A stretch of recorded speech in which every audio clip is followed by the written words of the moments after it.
Hello and welcome back to the series where I rank Ash's Pokemon teams, and today we are ranking all of his Unova Pokemon. Unova was the region where Ash decided to catch a few more Pokemon than 6 and rotate them. And we also had the return of Charizard, so this is definitely going to be an interesting list and I hope you enjoy. Be sure to like the video if you want to see Ash's Kalos Pokemon ranked.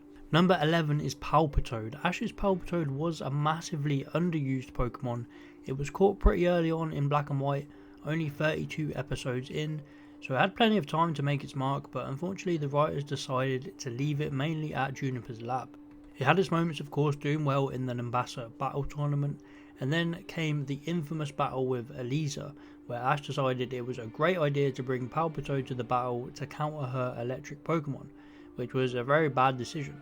But this wasn't Palpitoad's fault, of course. It was a stupid decision of Ash to think that he could take one Pokemon and beat the whole gym on its own.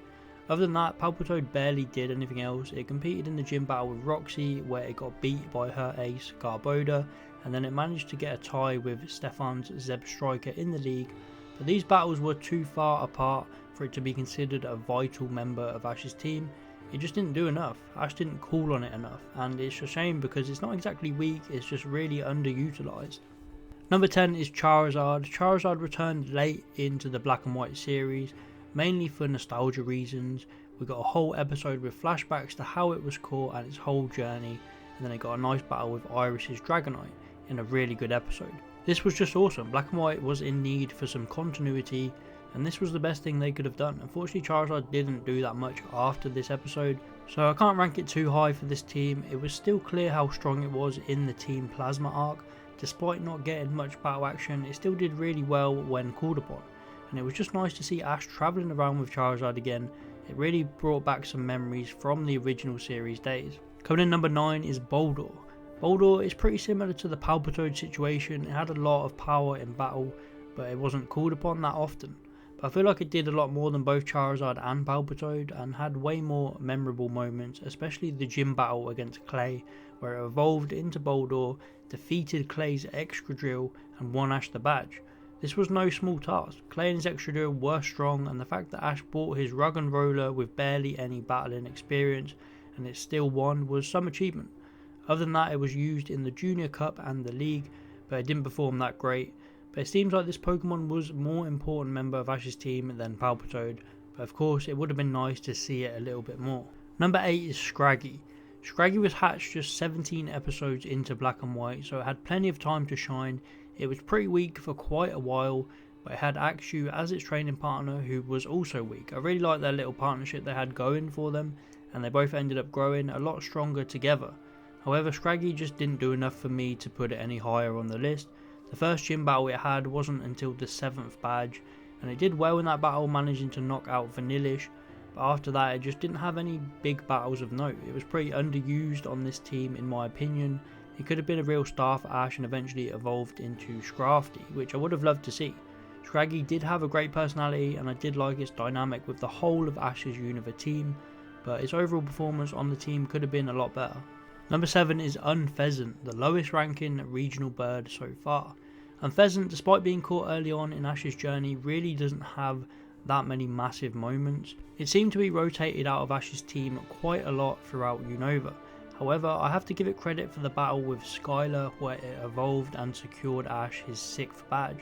The battle was really one of his best in Unova, but important battles after that it was really poor, including defeats against Roxy's Coffin and Cameron's Riolu. Both matchups it should arguably be winning as a fully evolved bird.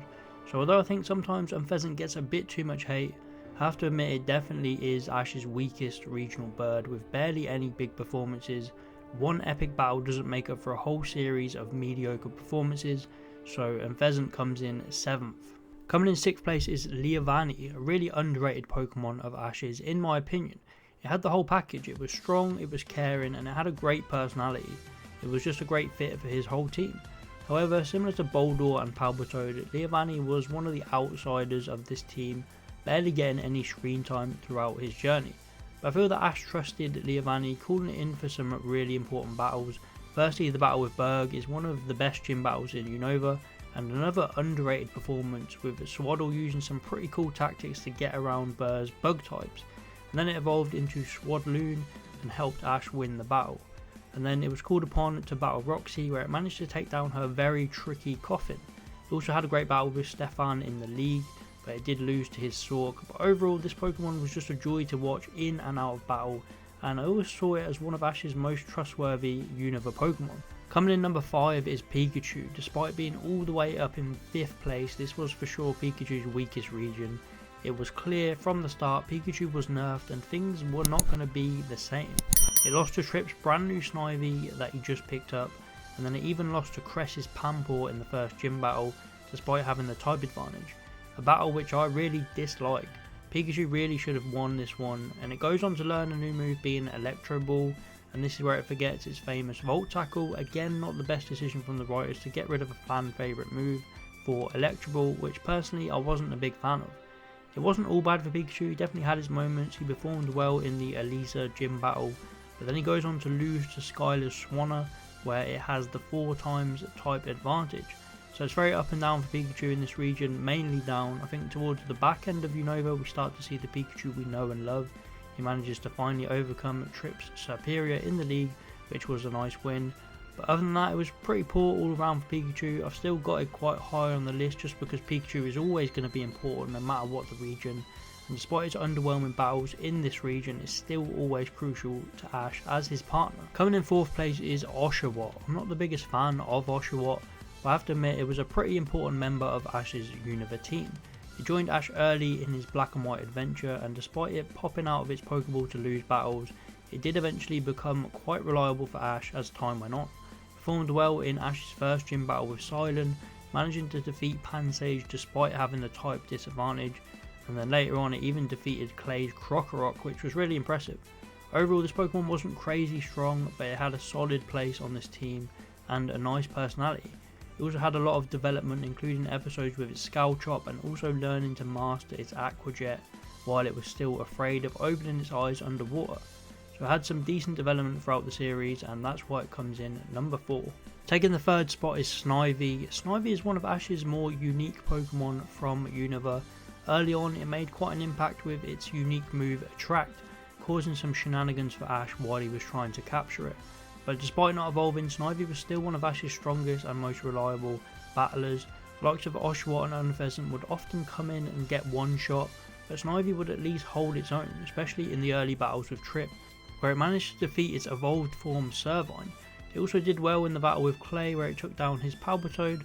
Snivy reminded me a lot of Trico early on. It was dependable, it just never took that extra step and evolved to become one of Ash's strongest Pokemon. It had tons of potential, but unfortunately never got to shine fully, and that's probably most likely because Trip already had a Superior. 2nd place is Pignite. The more I watch Black and White, the more I come to appreciate Pignite. It wasn't one of Ash's strongest and most flashy fire types, but it was pretty reliable and got the job done when called upon.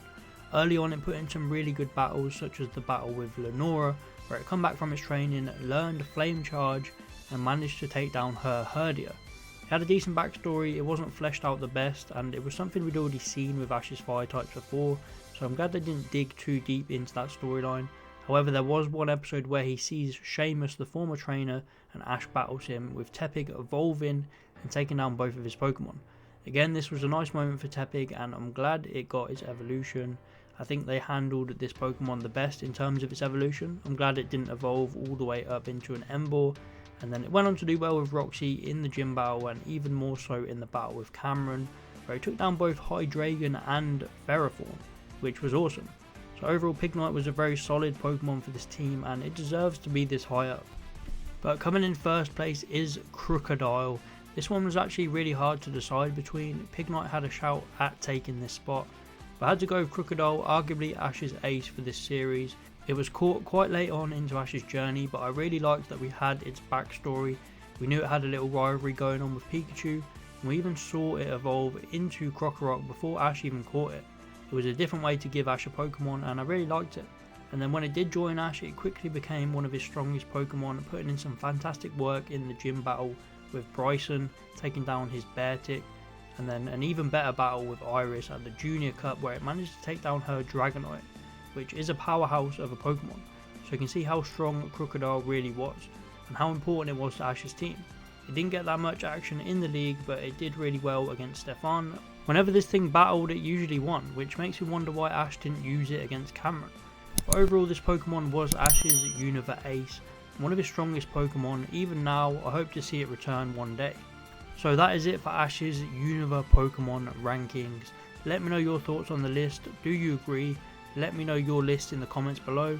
Please like if you want to see Ash's Kalos Pokemon ranked, and I'll see you next time.